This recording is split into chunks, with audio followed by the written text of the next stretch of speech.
What up, Oasis? Hey. Hey. We are Benless. Yeah.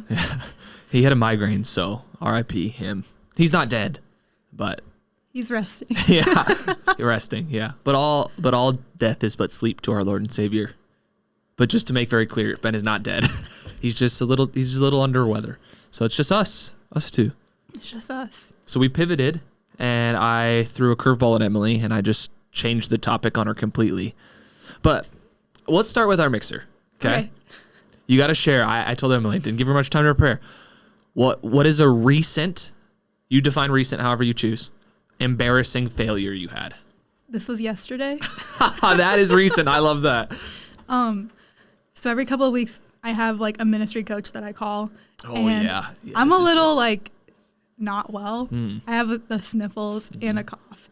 And I make it through this call, but it's like 15 minutes to the end. I was like, I really have to blow my nose. And so I really thought I hit mute on my phone, and I grab a Kleenex and I blow as hard as I can in one take, like just to get all out real quick before she even notices. And then I realized, no, I put her on speakerphone and I blew my nose straight into the microphone of this phone call, and it sounded so bad. And she didn't say a single thing. She didn't comment on it, which honestly sometimes makes it worse. Yeah, so I was like, did she think it was something else? Like, oh no. And you weren't like sorry, you just took it. You just kept going. I didn't know how to respond. I was afraid. Yeah, that's a tough one. Yeah. But at least you have like some prior relationship, and it's not too destructive, but yeah, it's probably, I hope it's the first weird thing I've done on these phone calls in like 6 months, but probably not. No. Mine's recent too, but mine is more one microcosm of a much larger issue in my life, that I do a lot of public speaking, whether it's to teams or from the platform. And in my public speaking, I have this horrible habit of accidentally blurring words into swear words. And I do it way more than I'd like to do it. And so on Monday night, we were having ministry team. And I was introducing Emily, or I was introducing an announcement, and Emily came and saved me. She reminded me that I forgot something. And I said, that is why we pay Emily the big butts. Which isn't a swear word, but it's darn close when you say it into a mic in front of 100 people. It's so weird. It is so weird. And then I've been doing some Ash Wednesday announcements, and it was like, a couple weeks ago on a Sunday morning, and Ash didn't always sound like ash coming out of my mouth. It just is. I did a youth lock-in like a month ago, and I was talking about Frozen, and I was explaining the movie Frozen, and I said a W word that was supposed to be whole. And it got a little bit there was an R that kind of snuck in there just a little bit. No. Oh, it was so bad. No. And I tried really quickly, middle school, high school students. And I just said a word that I would never say in my life. And it was like in context, you knew exactly what I was saying. And that's how it always happens for me. Yeah. But if you really tune into the one word, it's like I called Elsa a very, very mean name. Yeah, it just happens to me, and it's God's way of humbling me to use less words and speak more phonetically sound. But that's my thorn of the flesh currently, and I've been dealing with it for a while.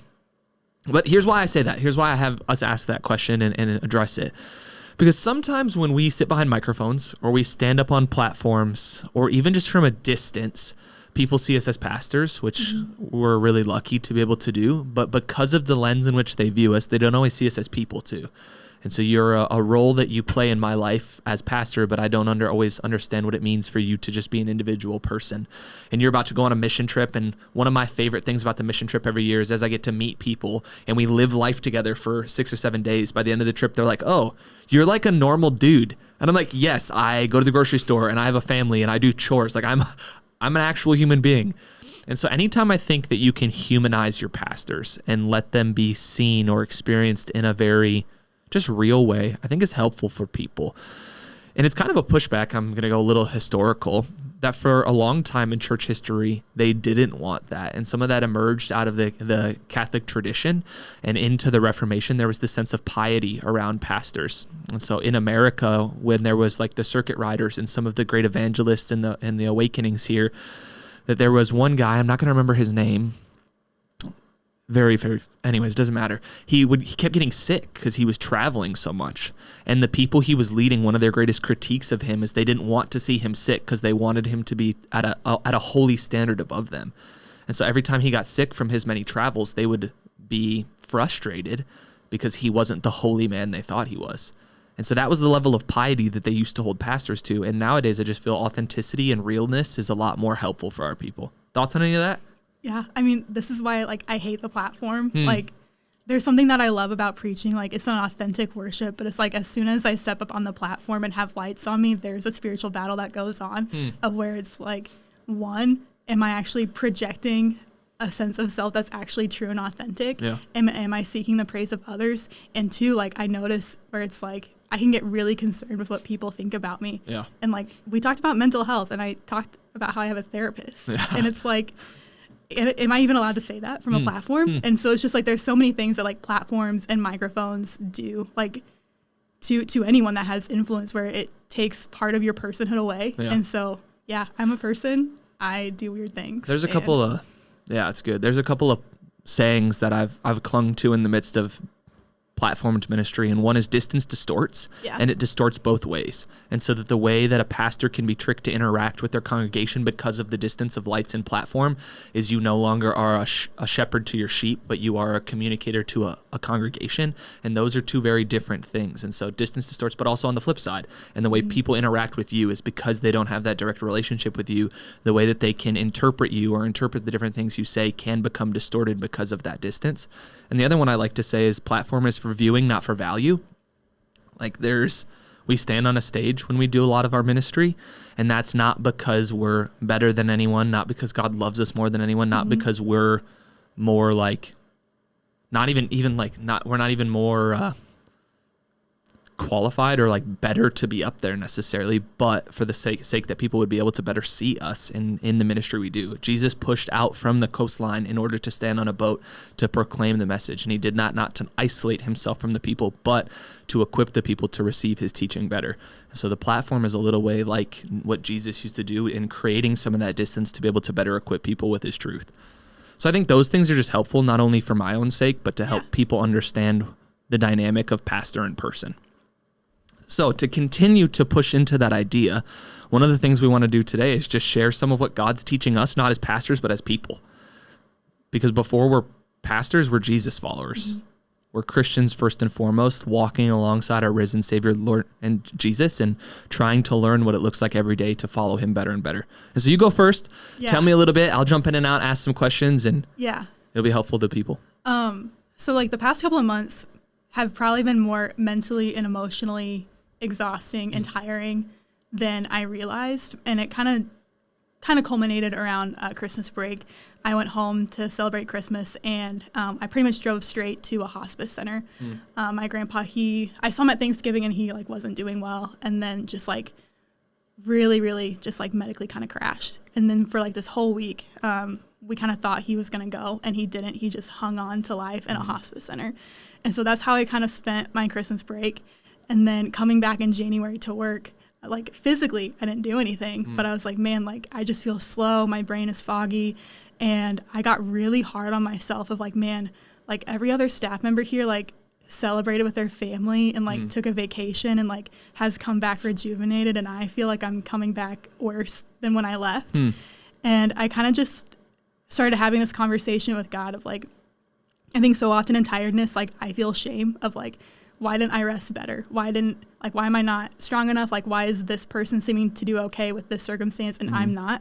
And it really just kind of started this conversation that tiredness isn't bad. It's not something to feel shameful about. Really, it's just an opportunity. And what you do with that opportunity can either lead you towards like good soul rest that you need, or it can like lead you into like distraction and like I call it junk food rest. You know, like if you sit and you eat a whole sleeve of Oreos, you're going to feel not great. It feels good in the moment, but your soul is wrecked. But yeah. Handful of questions. I'm just going to start firing them at you. But the first one is, you talk a little bit about how comparison or looking at others actually drove you into a reflective moment where God placed this truth in you. So talk to people about that, because we often would say comparison is a very bad thing because it steals joy.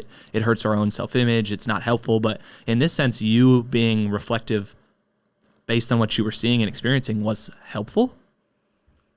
Yes and no. Okay. I think comparison to a degree. And I think for me, it kind of started unhealthy and then it turned into something healthy. Like it started with like, this person is showing up and they're producing really, really great work and they're really energetic and they have time to be with their friends and they're not drained by the way, like they spend time with their friends. But for me, I'm not designed that way. Yeah. And so this is really, really draining. And I think when you can look at comparison and see like, this is this person's strengths and like, I'm only seeing their strengths, then you understand like, how can I celebrate this, but also know I'm not seeing the whole picture. But when you compare, you look at your authentic self, your strengths and weaknesses, and you don't see what's going on in someone else's life. Yeah. And so it's kind of this process of like, I'm only looking at the positive things I see and then looking at all the negative things in my life and making myself feel shame about that. Yeah. Another question would be like, you talk about how tiredness isn't wrong or tiredness isn't maybe a sin is another word you could use. Describe that for us. Like, how do you make that distinction in your mind? Because the scripture talks about laziness or sloth, but where's that different from tiredness in your experience? Yeah, I mean, I've been looking at John 4. It's the story of Jesus meeting the woman at the well. And in order for Jesus to get to this well, he has to hike 30 miles over mountains, over rocks. If you read the couple of verses before, the disciples have been baptizing like many people, way more than John the Baptist. And so there's this evidence that Jesus has been working and God created us to work. And when we talk about rest, we also have to talk about God's theology of work, that you're created to work and you're created to do good things with your work. And when Jesus gets to the well, the first thing he does is he sits down because he's tired. Yeah. And there's like, that's not a condemnation. It's actually, I did so many good things for the Lord and the Lord blessed them. And I'm going to take a break and sit down before I continue to do ministry. And even if you look at how God created the world and how he created us, the first 6 days he's making things. And then on the 7th, he rests. He creates man on day 6. So that means the first day that man experiences before he adds anything of value into the world is a day of rest. But then a lot of times we think of rest as having to be removed or separated from an activity or from our friends. Yep. And it's very isolating. But what God does is that he rests with us. And so there's this promise of like tiredness comes because it's the result of like godly obedience. Yeah. It's the result of being human.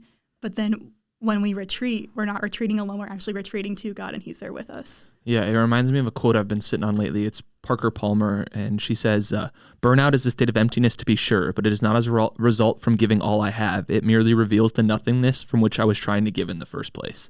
That tiredness is often like, that's not the problem. Yeah. But as you continue to persist in tiredness, not recognizing that you need the rest, is you try to give from this place that you don't have anything to offer. And that's where we get into the symptoms of burnout and where people can really start to crash and struggle is in exactly what you're talking about. Like, Jesus was tired, and yet recognition of that led him to this place where he did something about it.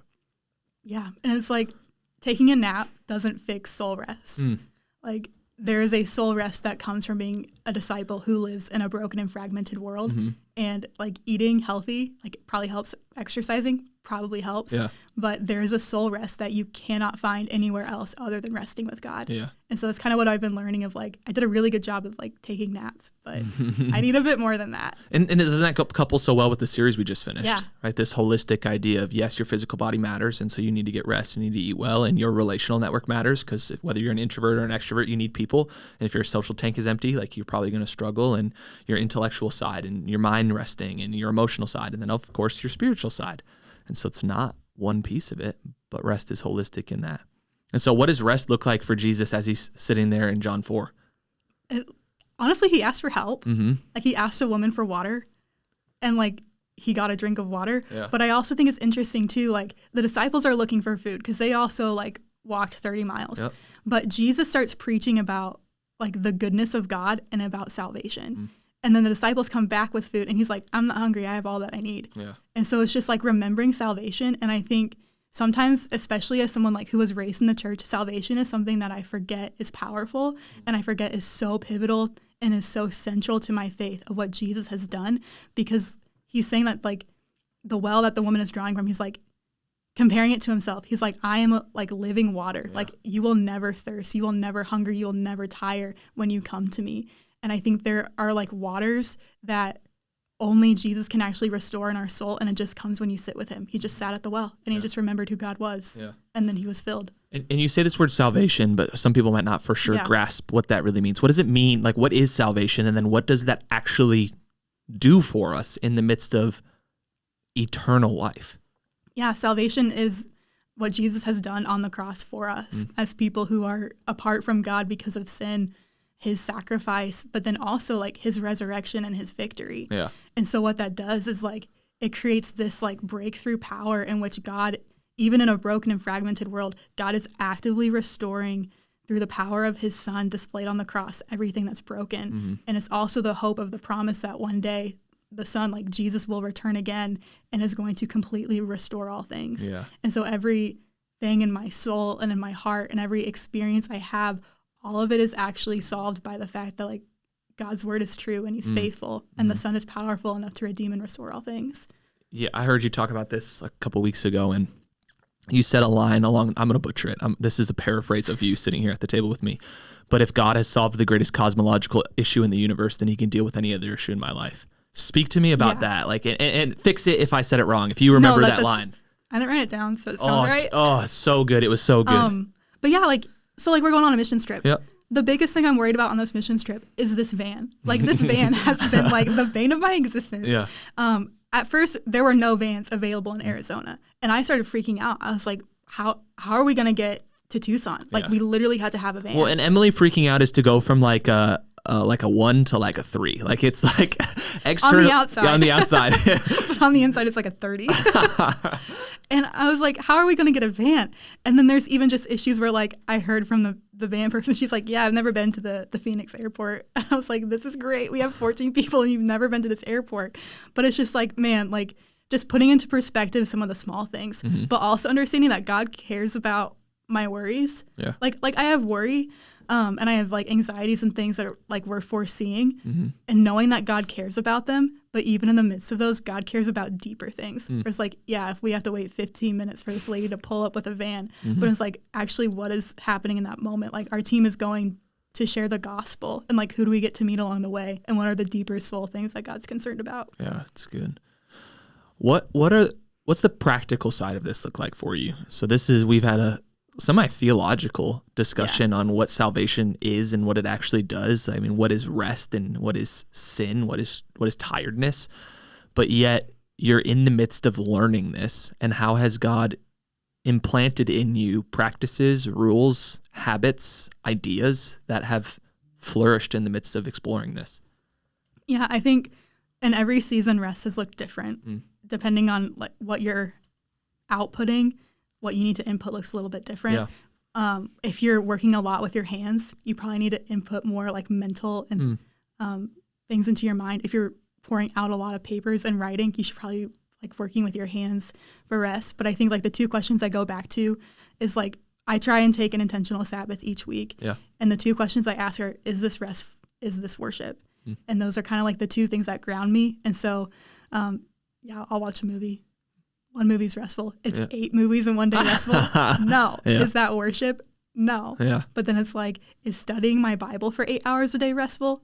No. Is that worship? Probably. But like, that's not what my soul needs. Maybe for like 20 minutes, but not like 8 hours. And so it's kind of just the learning curve of like reflecting on what was this past week like, looking ahead, what is this next week going to be? What do I need to do now to just be with God and prepare for that? Okay, last question. I feel like sometimes when we talk about what we're learning, right? We're on the other end of it. We've accomplished, we've achieved, we've learned this thing. And yet hopefully this conversation is not that we have learned it, but we are learning it. And in the midst of learning, you have success and you have failure.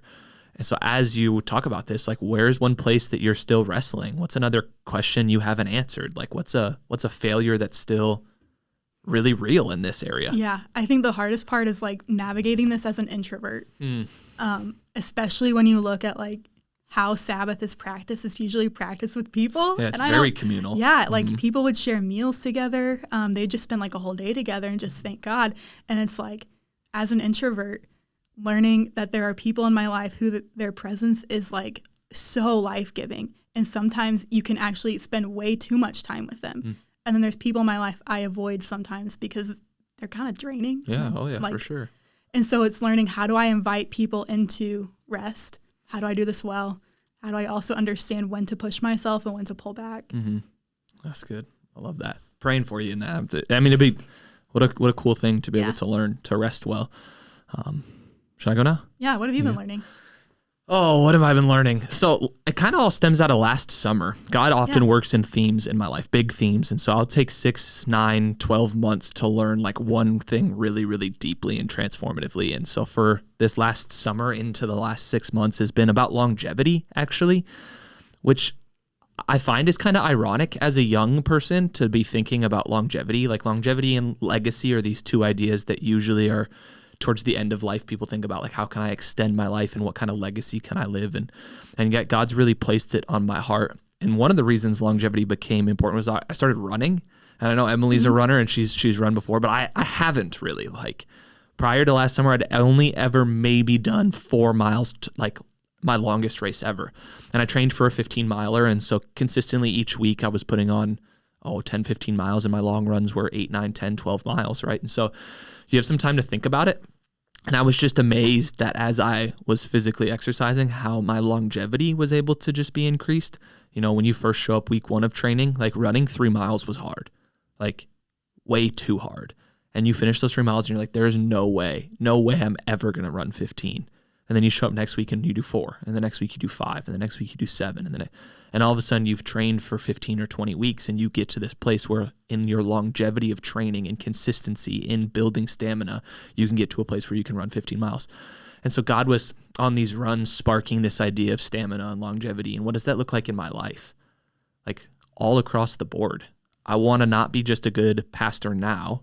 I want to be a good pastor for the next 50 years. I don't want to just be a good husband now. I always want to be a good husband. I always want to be a good dad. I always want to be a good friend. I want to get better and be able to do the things longer as I get older.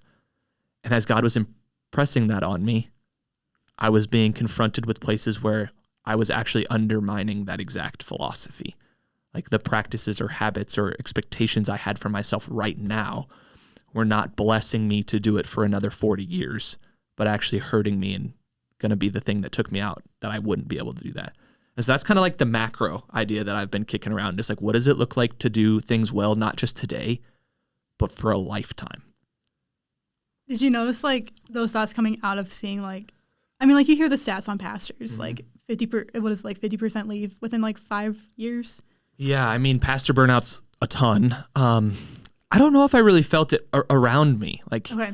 I think you can see it. Yeah. Like anything you want to find, you can find. And definitely you see it in marriages, right? Half of the marriages end in divorce or whatever that statistic is. You can see it in parents who leave or parents who become distant from their kids. We work with a lot of college students, and parent issues are really prevalent. And so it's not just being a good parent right when their kid's born.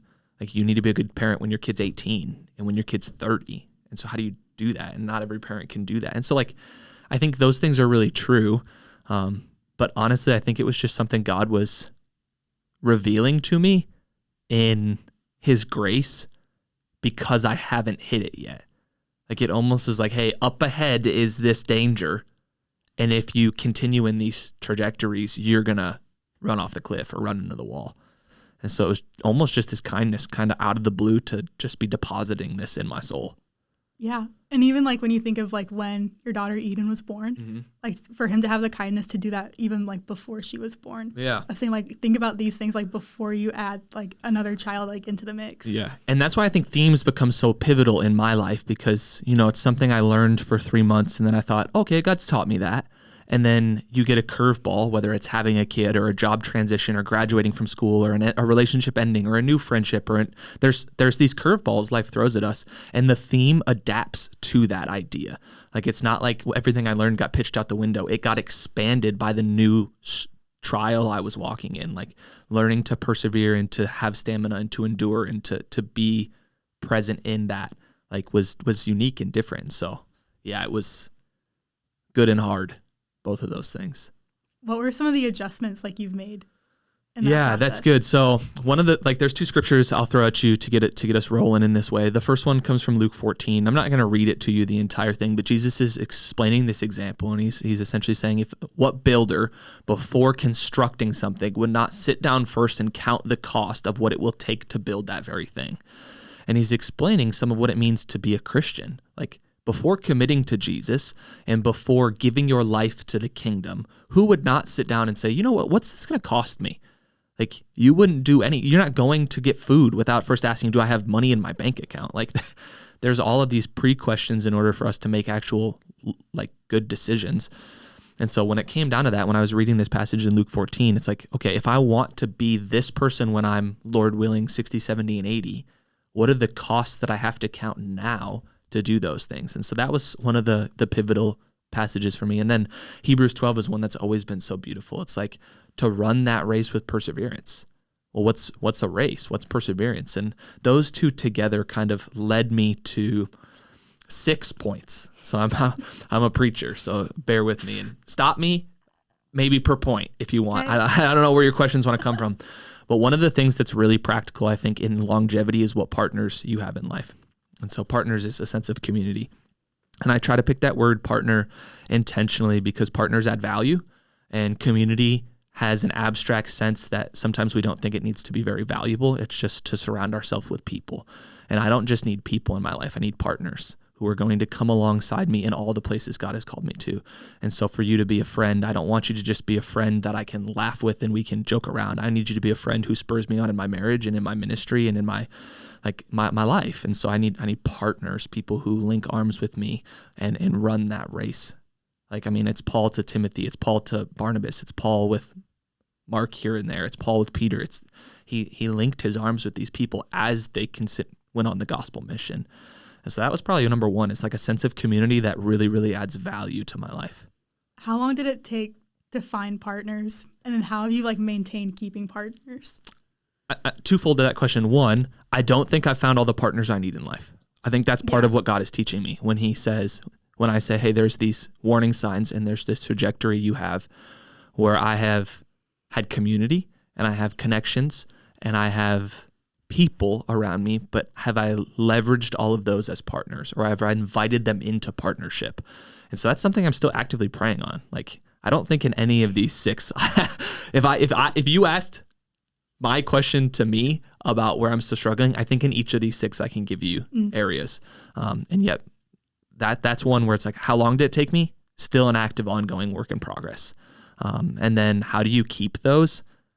That one's probably even harder because I think people are come into your life in different seasons. And right now we are as connected as we've ever been and yet more distance than we've ever been, in the sense of like the people who you have in your life can live all over the world and yet like the connection still exists, but in what actual fruitful way?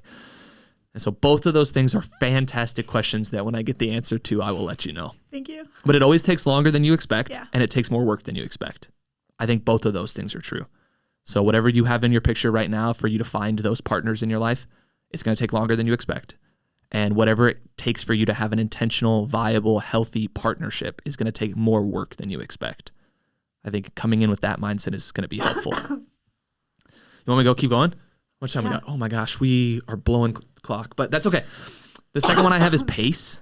I think when it talks about running, but even just longevity, is what pace do you function at in life? And we did the podcast on slowing down in a hurried world, but I have a tendency to run at a pace that's not sustainable for the long term. And I just think it's so fascinating, our inclination to go fast and our obsession with more, and yet how detrimental that is in the long run. And we work with college students. Most of the people listening are college students, young adults, and I love the zeal college students have. When someone just finds Jesus and they have all this free time and flexibility and their main focus and priority can be Jesus, like Paul says in 1 Corinthians 7, they're unburdened by the rest of the world. They have the sole devotion of following the Lord, and they run at this frenetic pace. And yet I almost always feel this caution as I talk to those same people, because you're doing 4 church services a Sunday, you're doing 8 small groups a week, you're in your Bible for multiple hours a day, you're listening, you're consuming Christian content at just insane rates. And then the tension of that is, can you do that for a lifetime? And so the pace in which you run and the outputs that we've talked about, I think that's one that's really real as well. So then the third one would be pressure, because I think right alongside pace is this internal and external pressure we have to do all of these different things. And the quote is, pressure makes diamonds, right? And I think that is true in some cases. And yet I think most of the time pressure crushes people. And that's just like what I experience. I think that's what I see. And yes, sometimes in pressure, God refines us and does something amazing. And yet sometimes we put this pressure on ourselves and on others that more crushes us and leads us to shame and guilt and condemnation that impedes us from being able to do the long-term thing God has called us to. So anytime there is a sense of pressure on myself, I try to remove that pressure and put it back on God, because I can't carry that. And so if it's like, oh man, raising a kid, being a dad, being a pastor, being a friend, like physically and or financially and all those different pressures, like how can I rid as many of those as I possibly can back to the cross, and where Jesus has said his burden is easy and his yoke is light? How can I get rid of as much pressure as I possibly can? Because then I think I can walk in pace and with partners in a very refreshing way. And I can experience life in the way that God, I believe, desires me to experience it. Is there one area where you find yourself commonly putting pressure on yourself? Oh. Or is it just kind of across the board? If I don't know, Emily, I'm your supervisor, so you can answer this honestly, but I put pretty high expectations on people. And you probably know that. Yes or no? I put even higher expectations on myself. Like there is no expectation you or my wife or my superior can put on me that I don't have on myself plus 10. And so there's really not an area of my life where I don't have like really a good sense of pressure, and which is why I think this one's difficult for me too. Like the funny example is even in my hobbies. Right, when I'm playing pickleball, like there's a sense of pressure to continue to get better and continue to win games, even though it's just a stupid hobby. But like that's who I am. Like I want to be the best. I want to continue to grow. I want to be better than I was yesterday. And if I'm not, there's a sense of pressure holistically in my life. Another one would be inputs. I'm on number 4, so hang with me as I go through this. But inputs I think are really important in the sense of what it looks like to long term. So for me, as I started running, I think there was this really funny, I kept cramping. I couldn't figure it out. Like I would get to almost like early on, it was like mile 4 and mile 5, I would start cramping. And so I'm, I don't know, 40, 45 minutes into these runs, and I'm just like my hamstrings and my calves, and I'm like, what the heck? And then as I trained more, I got into longer distances, and 8 miles in, I'm like, I just can't get over this hump. And it was always like that 45, 90 minute. And I learned that usually your body around that 45-minute mark is depleted itself of its resources, depending on what your heart rate is and all those different things. And you need to input new, fresh resources. And so my dad, who's run for a long time, was like, well, have you done goo stuff? And have you done performance gels? And have you done drinks? And what are your electrolytes like? And how often are you consuming water? And I'm like, I'm not doing any of that. Like I'm hitting a granola bar on the way out the door, and then I'm running for as long as humanly. And he's like, well, you gotta change your inputs.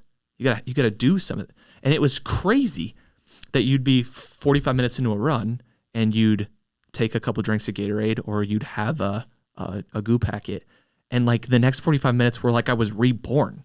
Like I don't know if it is just the most amazing thing in the world when you have an input that's really healthy for you, how the whole experience changes. And I used to complain to people, I was like, I don't get this runner's high thing. Like I've never experienced that. And then I started to feel my body in the right way, and I was like, I actually kind of like this long-term suffering that we call running. And so as we do this life, like one of the things I'm constantly trying to check are what are my inputs, and what do I need to feed not only my body, but my soul, my heart, my mind, to get me to that place that I need to go. And so as a father, am I not just coexisting in the way that I've been modeled, but am I feeding that part of me to be able to be a better dad? As a pastor, am I not just using the gifting God has given me to just survive each day, but am I feeding that part of my identity and who I am to be a better pastor? And as I feed myself things that are really healthy and inputs, I mean, the growth is just tangible. It's there. What are the inputs that have been the most helpful to you? Honestly, like I've learned who I am, that YouTube is honestly really good for me. And I know that sounds crazy. It sounds crazy, but I learned that I learn really well that way. And I've always been a good student, and you never sit down and say, why am I a good student? But I learn best through other people explaining things. And so when I when I went into seminary, 90% of my coursework was like books. And I really struggled with it. And I kind of fell out of love with learning. I really was like, I don't like this anymore. And then even now, like a lot of the way that the Christian world wants to help us grow is through novels and Christian books and different things. And I've always loved the sermon. And so I sat down and I started exploring different things on YouTube that are in the different areas of my life. And you always have to be cautious because anybody can post anything on YouTube. But in the sense of like, if there's something that I'm wrestling with and I'm wanting to have a good input in, like there's usually a voice that I have that speaks really well into that thing. And the way that that's fed my mind and then fed my soul and then transformed my life has been fun and cool. Like I'm talking like it's like that runner's high, but it's like that life high. Yeah. Like I just am excited about a lot of different things now because of those new inputs. So I'm not telling everybody you got to go watch a bunch of YouTube, but it's worked for me. It's worked for me. Ben said at our ministry team meeting, he says you're a healthy consumer of content. Ben doesn't see my whole life, so maybe I think I'm obsessive too. So when I get latched onto something, I want to consume all of it. And so I'm always having to check it. But I like to drink from a lot of different streams. Like I'll watch all kinds of different stuff because I want to learn about business and I want to learn about parenting and I want to learn about marriage and I want to learn about Jesus. And I want to learn about theology and I want to learn about like his history. And so all those things pouring into me have been fun. I'll wrap up the last two, but the other one is models, and I'll explain this one best through what I think are like the sports goats. Like I am fascinated by LeBron. Absolutely fascinated by LeBron James. Not because I care anything about basketball, because I don't, but because he is 40 plus years old and still competing as one of the best basketball players in the world. He has done this for over 20 years. He just scored his 50,000th point last night. 50,000. That's almost 10,000 more than any other player has ever scored. 20% more than any player ever in the history of basketball. And like we're watching him do this. And I sit there and I think, but how does he do that?